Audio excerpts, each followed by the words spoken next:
how do you believe in a heaven with no hell? Yeah. And then you have a whole other group of people who are spiritual, Right. but don't necessarily believe in God. So now you believe in spirits, and then you have some side who believes in heaven but no hell. And so you have both sides who believe one aspect, but not the full picture. Right. I think that's how the enemy gets us sometimes. Yeah. Where it's like, yeah, there is a spiritual aspect. Well, in that, the Bible tells us that God is not a God of confusion. Mm-hmm. So if you're confused, you should, if you know the word, if you're confused, you should automatically know that that's not of the Lord, because God's not a God that's going to confuse us. Mm-hmm. So if you're confused on what it is, you're being led by the wrong thing. Yeah. You're not in right standing with God. Right. Because we see, and I like that verse, and people have asked me, God used confusion in the Old Testament to allow his people to win battles. Well, his people were never the ones confused. Right. Right? So when you're in right standing with God, you're never confused. Yeah. But when you're out of his will, when you're out of his alignment, when you're out of his provision, when you're out of his protection, when you're out of his providence, because you want to make your own choices and decisions, that's when confusion has the opportunity to set in and kind of take over your life. And I found that to be such an interesting piece, because we want to control our lives, and then we want to blame God when it doesn't go right. Yeah. Yeah. But the only thing God really tells us is that we should be surrendering it to him. Yeah. We should surrender it to the Lord, surrender our problems to the Lord. Yeah. And so the Lord, when he gives us freedom of will, some people don't like this phrasing of it, but it is what it is. He gave up his right to act independently within the earth, right? Yeah. So he gave humanity dominion and authority over the earth. Yeah. And so with that dominion and authority comes the requirement of us to ask for God to intervene in situations. Yeah. So if you don't ask for him to intervene, he's not going to. He's not going to. Yeah, ask and you shall receive. Exactly. That's literally what Jesus says, right? And so that is crucial, because we have people who have issues with God or blame God for situations in their lives when they never asked him or reached out to him. Yeah. Or asked anybody else to reach out for them. And that's what intercession is. So when I intercede for you, it's me asking God to move on your behalf because you didn't ask him to. Right. For whatever reason, whether you felt like you weren't close enough to him, whether you felt like, you went to the pastor or whoever else in order to make that statement of faith for you on your behalf. Right. But somebody has to do it, whether it's you, yourself, or you. Yeah. Whether it's me for you.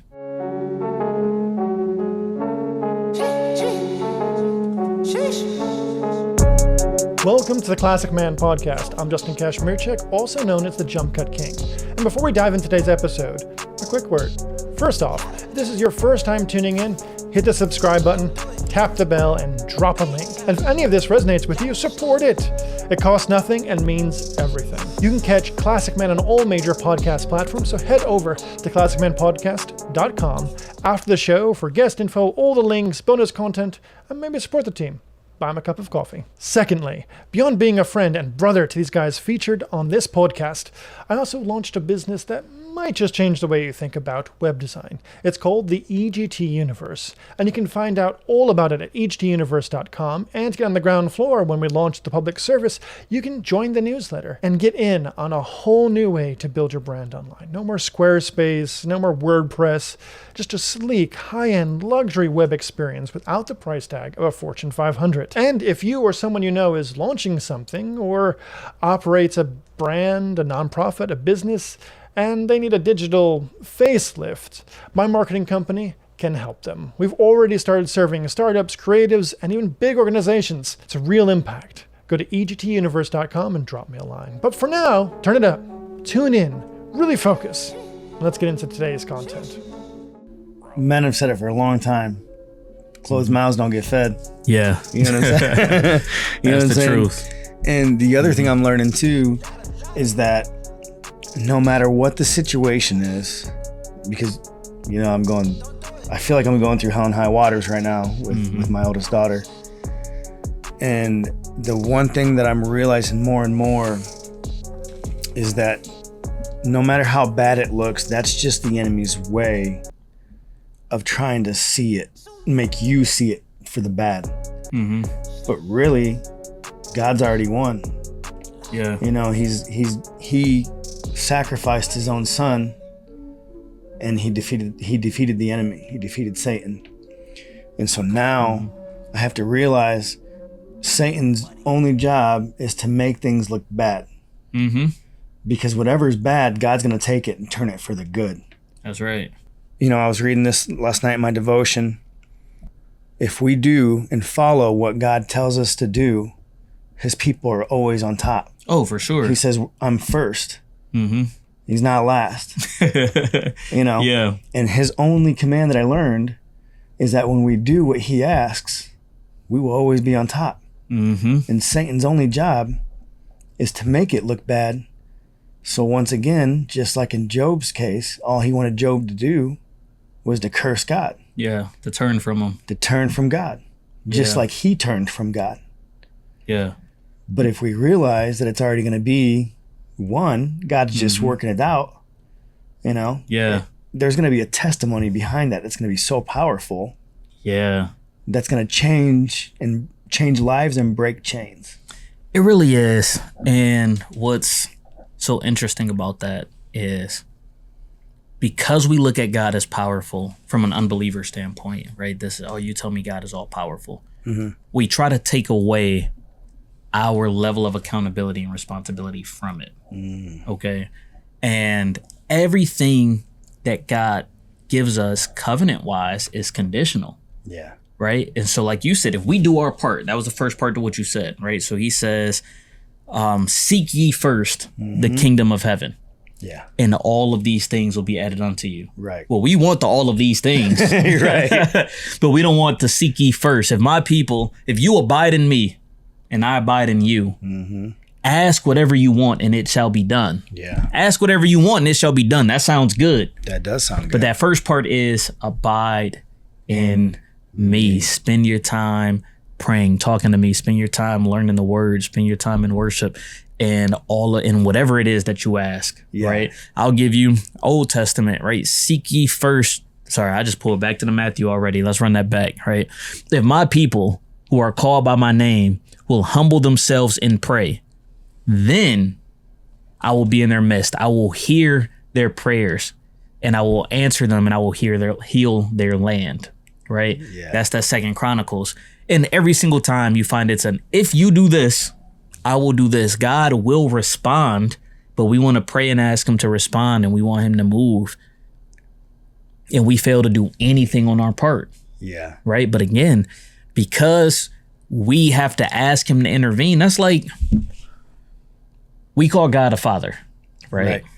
And this goes so well with healthy masculinity, because if your father provides the answer for you all the time and you never do anything for yourself, you turn into an incompetent adult. Man, you know what? I feel like kids these days literally have that problem. They've had so much done for them over electronics and everything else. Yeah. Now it's hard for them to do anything on their own. It is. And I mean, that's with all the Googling you can do, with all the AI that you can use. It seems like nobody wants to use their own brain and come up with their own thoughts. It seems like nobody wants to fail. Nobody's okay with failing. I know like so many people have anxiety, and anxiety is fine. But the point that anxiety keeps you from action is where it starts to take over your life. Yeah. And with that, I mean, I had someone that I was engaged to, and I thought because she was older, so I'd pretty much always dated older. And I'm talking, she's like 8 years older than me. She was in med school. And I'm like, all right, she knows a few things about life. So if I take what she knows about life and I take what I know about life, this should be a good mix. Right. You know? But because her dad did such a good job at providing everything, and I understand from his point of view, right? Everything he went through growing up and the type of life that he lived and the type of life he didn't want his family to live, he did such a good job at protecting them and shielding them and providing. Oh, man. That she had no idea how to do life for herself. No established or built credit. And we're talking 33, you know? Wow. Yeah. And the only aspects of credit were student loans, right? No idea what a struggle meal was. Yeah. You never had that ramen noodle Which before. is fine. Right? And I'm like, listen, like, these are all on one hand great things. And I understand the goals that he had for you. Yeah. You know, and that is wonderful. But you don't know what it's like to have to pay bills. Man. You have no idea what it's like to actually survive and live on your own. Yeah, dude. So then that ends up causing issues because, you know, I move out there and say, where's all your money going? To bills. Like, what do you mean? This is going to rent, electricity, water, gas, internet, the lawn being mowed, vet bills, all of these People little don't think about them things, small things. trash, right? Because there's a fee for your trash to be picked up. Especially if you want that water. Exactly. Water, yeah, sewer, literally. and garbage come together. Oh my goodness. And there was another fee that they started charging us so this particular city decided to not just charge you for water coming in, but as you would flush the toilet or do certain things, they started charging you for water both ways. Yeah. Yep. And there was nothing we could do about it. The city passed it. Yeah. Like, those aren't issues that you're used to. Those aren't avenues. Okay, you going to the grocery store. You used to just being able to text your parents and asking them to grab whatever. Don't have kids. Right. So what's going to happen when you're the one that they're, texting, when your kids are texting you or your parents aren't here anymore? And it's like, okay, it's great to want to have somebody who can take care of all of those things. And it was the in-between because she hadn't finished med school, because she wasn't working yet, because she hadn't, stepped into that realm of having to answer all of those questions on her own. Right. It seemed as though she had no idea. And now she's looking towards me, and he's looking like, okay, well, I expect the male to be able to take care of these things. Right. And to some degree, yeah. And in some degree, you grew up in a different era where that was possible on one income. Yeah. And can't afford that nowadays. You can't, Not for, I heard someone the other day, they said they were paying $1,300 for a 2-bedroom duplex. I believe $1,300 for a 2-bedroom duplex. Dude, that's crazy. It is. And I know that's out this way because when I looked to move to Philly, rent for a studio in the hood was $1,500. No, I believe it. For a studio. I'm like, I'm going to get shot when I walk outside. Like, $1,500 for a studio should at least be the suburbs. Yeah. Especially coming from the Midwest. Prices are a little different. You get that East Coast pricing. Man. No, I've never lived on the East Coast, but in Fort Benning, but obviously a little different. But the one thing I can say throughout the United States is you're either going to pay more for housing or you're going to pay more for food. Yeah. And fuel. I can see Them that. are going to be the two big differences. If you're not going to pay higher rent, you're going to pay higher fuel and higher food. Yeah. For sure. Yeah, it'll definitely balance out. So, but quick question, man. Yeah. What are we talking about today? I'm with you on that. So we're talking about our responses to trauma. Okay. Right. Being triggered within family relationships, within romantic relationships, even with our kids, seeing patterns that they have from a partner that you maybe hoped they wouldn't pick up. We're going to talk about it all. Okay. And those things, we have to be honest. We have to be raw. And that's what we've been providing you guys. Honest, raw, open conversations about the things we've dealt with, the things we've seen, aspects of our real lives. But within those moments where we made a different decision, the decision to have the response that we hope you will have. And even in that situation where I was engaged was such an eye-opening thing for me because right before that, I had lost my sister. Oh, right? Man. So that domestic violence situation where she wasn't even with him anymore, she left him and he decided to still take her life and then commit officer-assisted suicide.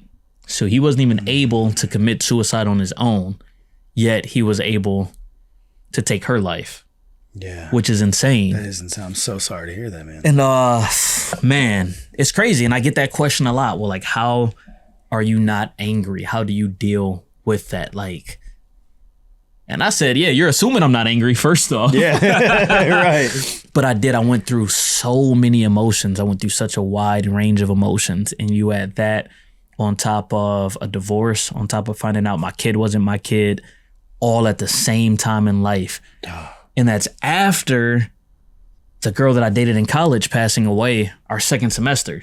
So, okay, like I'm finally feeling like I'm over that hump, and I finally feel like I'm able to start my fresh life.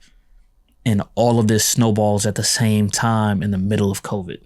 And it just seemed like every single aspect of my life was falling apart. And then after that, I'm thinking things are on the up and up. But because we lost my sister to domestic violence, I realized that I would never cause another family to feel the pain that I felt. Yeah. Right. And so because she knew that, though, she would push me to borders or extremes because she knew that I would never go that route. Yeah. Kind of antagonizing. Literally. Yeah. You know, and what kind of sent me over the edge was the fact that you knew that that was such a pain point for me. Yeah. That you knew Yeah. the history I had with it. Right. Yeah. And you would poke and prod. And man, I had a hot frying pan with banana pancakes in it thrown at me. Oh, man. What? No joke. Banana pancakes that I was making. You know? She was even making 1 year that's the worst. anniversary. Yeah, that's what she wanted for 1 year anniversary. She's like, I just want banana pancakes. I'm like, all right, gotcha. I'm going to make these banana pancakes. Ended up with the frying pan and the pancakes and them being thrown at me. Had a sack of potatoes thrown at me. 2 different occasions, open gallons of water, like just shoved and then thrown at me. Yeah, open. So I mean, just Awake or asleep? awake. That's what's even worse about it. Facts. Awake. And then the crazy part was I didn't view any of those things as abusive until well after the relationship. Yeah, you was just taking it then. Yeah, well, so pause. I was in a therapy session and I'm explaining all of this, and so she's like, "Oh, so it was a physically abusive relationship?" And I was like, "No, it wasn't." She was like, "Well, everything you just said says it was." Yeah. And I'm like, "No, because you don't understand the context. You don't understand the situation. You don't understand this and that. You weren't there. You weren't in the moment." And we justify all of these situations. But what I figured out is the same ways that we justify how we got into that situation, those are the same things we do and use to justify our response to the situation. Yeah. And so if I would have responded or reacted, I would have used those same measurements to vindicate myself in the reaction that I had. Right. You know, and that's what my sister would do. She would say, well, I started it. I did this. I caused it because of A, B, and C. Right. But really, you are in control of yourself. Yeah. But I say this all the time. And I say this to my soldiers. Look, I tell my body what to do. Yep. My body does not tell me what it's going to do. Yeah. And if my body does something that I don't know it's doing, I'm not paying attention somewhere. You're right. You know, we had one soldier almost shoot a drill sergeant's foot off. Oh, God. She almost shot him in the foot. I won't say his whole foot off. Yeah, she almost shot him in the foot because she's shooting. She has no idea what's going on. And he's telling her to stop. He's telling her to stop. She's talking and she thinks that she stopped and she's still sitting there shooting. And I'm like, yeah, your body's telling you what to do. Yeah. That's a perfect example of your body's telling you what to do. Exactly. Because you don't even realize how you're responding. Yeah. And so until we can recognize, and the thing is, these moments come when we're not in that moment. So when you're triggered, it's hard to recognize. When you're responding, it's hard to recognize. But when you can take a few seconds after the fact and say, cool, and that was the thing about it. So she was the best person ever at 6, 7, 8 in the morning. Right. Right. First thing. Yeah. When her, and I had to learn this, but anytime after 7, 8 p.m., just, I don't know if it was the brain chemistry, whatever it was, she was a different person after 8 p.m. That's when the yelling would happen, the fussing would happen, the arguments would happen. It doesn't even matter. It didn't matter. It could be over. I could breathe the wrong way. After 9 p.m., it was a problem. You know, the one thing I've learned in people, a lot of people, I get listen to react rather than listen to respond. Mm-hmm. They have a reaction more than what, if someone's talking to them, they're going to react right away. Yeah. Rather than listening to what you actually said. Yeah. And then, okay, my response would be this, a logical response. It's more of, I'm triggered by everything and I'm going to react to it. Yeah. And my daughter, the youngest one, so the other day, well, this and this made me mad. And I'm like, and so I start moving my head around and I'm like, I'm moving my head around and she's like, what are you doing? And I'm like, well, I'm looking for the gun that it's holding to your head, making you mad, saying you have to be mad. Yeah. And she kind of giggled, because like, there's no gun making me mad. Exactly. And I'm like, well, that's my point. You're choosing to be mad. Yeah. You don't have to be mad. No one's forcing you to be mad.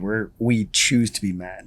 Exactly. And that's a hard thing to teach everybody these days, man. It really is. And we have to, I'm glad you brought that point up, because as a solution, right? We talk about the problems. We discuss the problems. We discuss the things that stress us out. Right.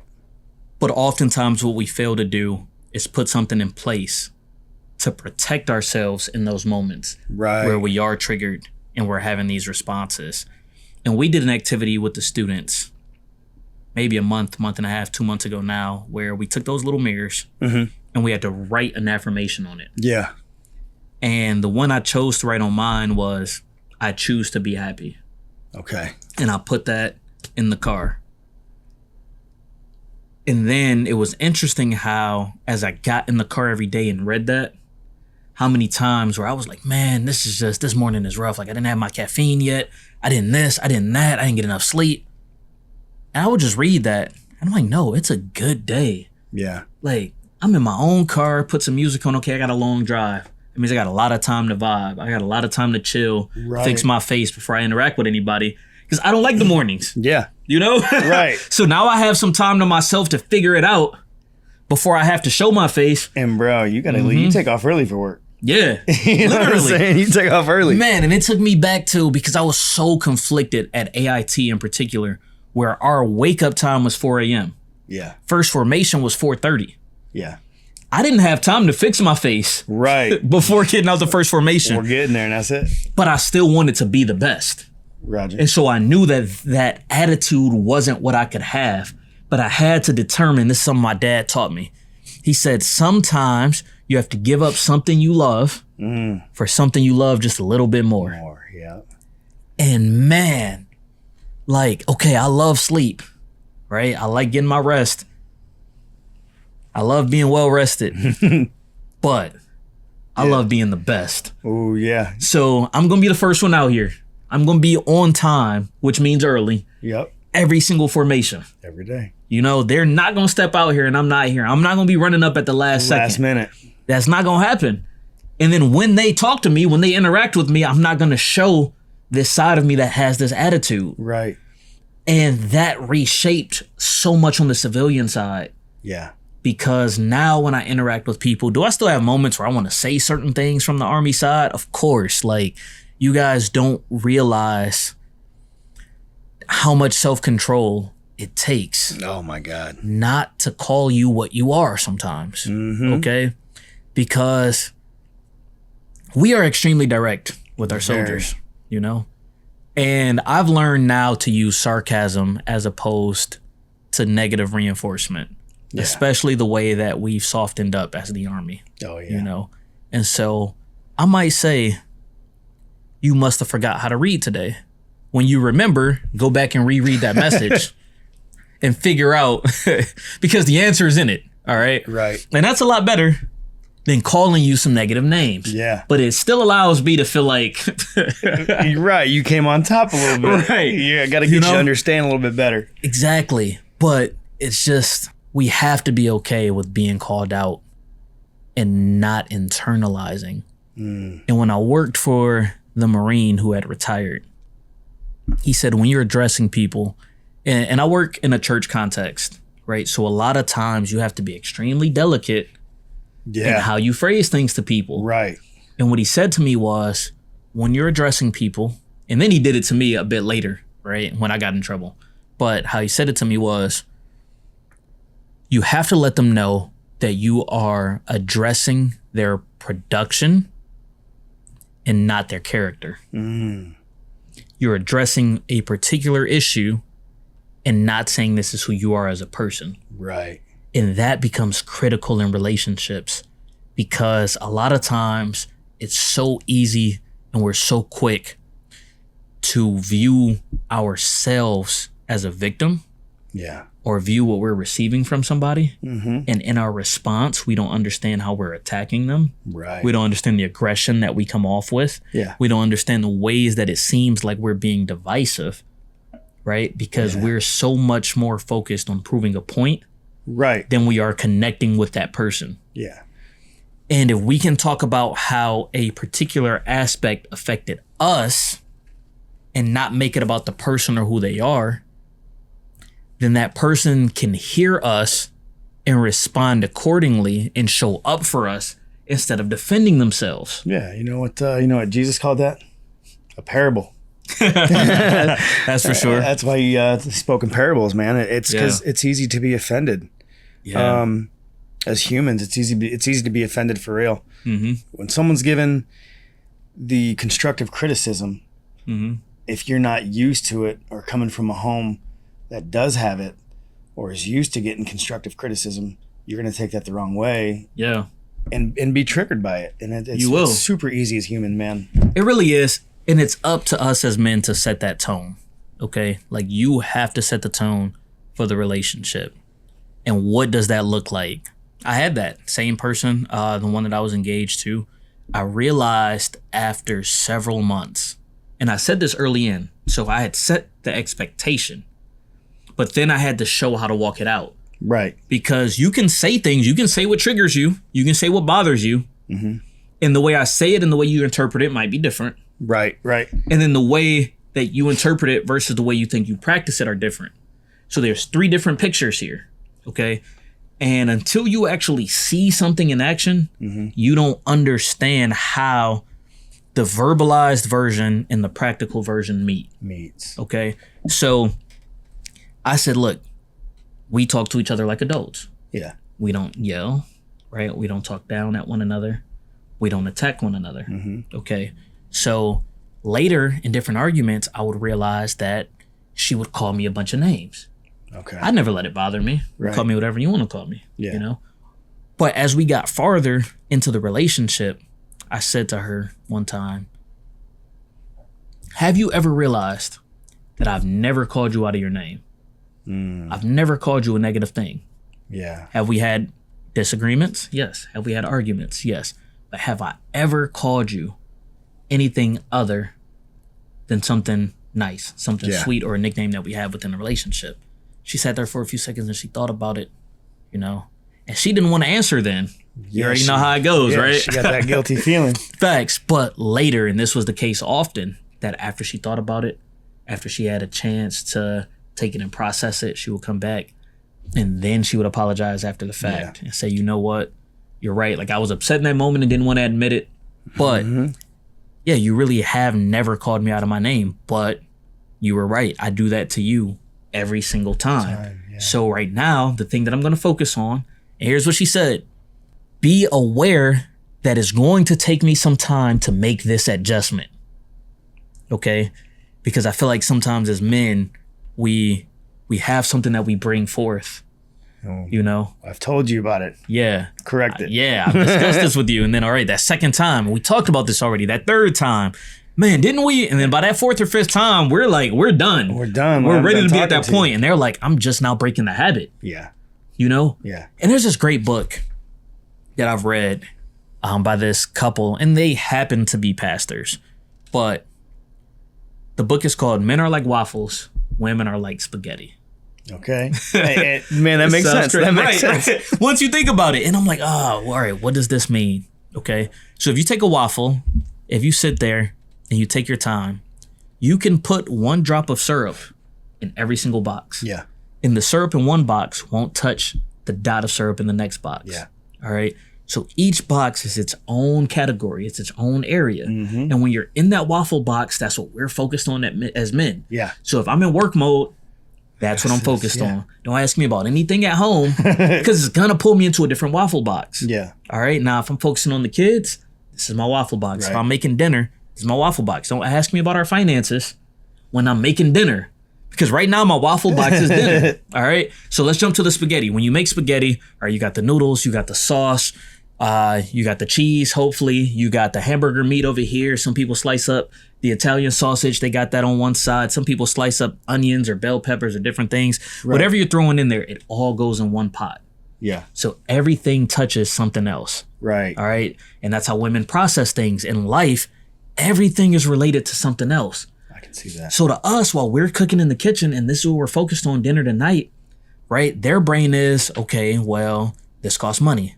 So now this dinner turns into a financial thing, but this financial thing is making me worry about the school clothes for the kids. Yeah. And then now I'm thinking about the kids being made fun of at school because they don't have nice clothes. Right. So then now I'm thinking about when I was made fun of as a kid.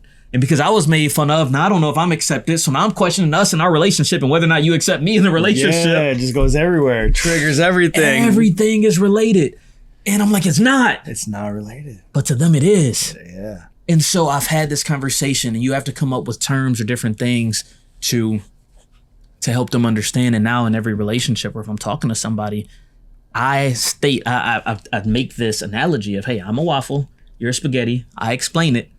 And so when I'm in a situation where I had this instance a few times at church, you know, with that same ex, boom, boom, boom, I got XYZ going on or I'm at work.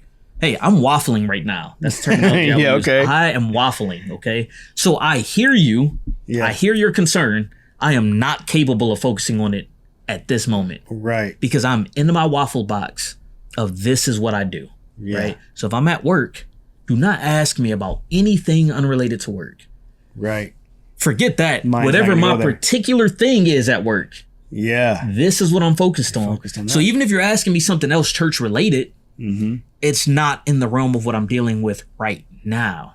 Yeah. So it's going to pull me so far out of it and I'm going to have to change boxes and then I'm not going to finish what I need to finish. Now I'm going to be salty because this was my checklist. I needed to get this done. Yeah. And I didn't get it done. Right. And now it's affecting me. And so it takes time for men to change boxes. So once they get home, right, we come home and they want to talk to us and they want to ask us about so many different things. We need a few moments just to decompress. Exactly. And get out of that box that we're in. Yeah. And have a moment to just, okay, I'm going out of work. Let me get into our relationship box. Let us get into our home box. Let me get into our cooking dinner box, taking care of the kids box. You know what? That's. I'm glad you bring that up because, man, dude, when you walk through the door, when you get home, and guys, men that has kids and a wife at home, the moment you walk through the door, everybody attacks you at once. This episode didn't challenge your thinking and resonate with you? You just weren't really listening. I'm Justin Kashmirchek, founder of the EGT Universe, and it's been a pleasure being here with you on this journey. If you know someone who's starting a business, rebuilding their brand, or just needs a serious digital upgrade, hit me up. I'm at JumpCutKing on Instagram or head over to egtuniverse.com. That's egtuniverse.com and drop me a line. Also, show some love to Carter and the crew behind Classic Man. Head over to classicmanpodcast.com for all the guest info, all the official links, and bonus content. Also, chip in. I'm a cup of coffee. Let's be real. If we as men don't show up together, don't band together, we can't grow together. So check back here every week, same time, here on your favorite podcast platform for the most up-to-date content. Don't get caught slipping. Stay connected. We'll see you right here, Classic Man Podcast, next time.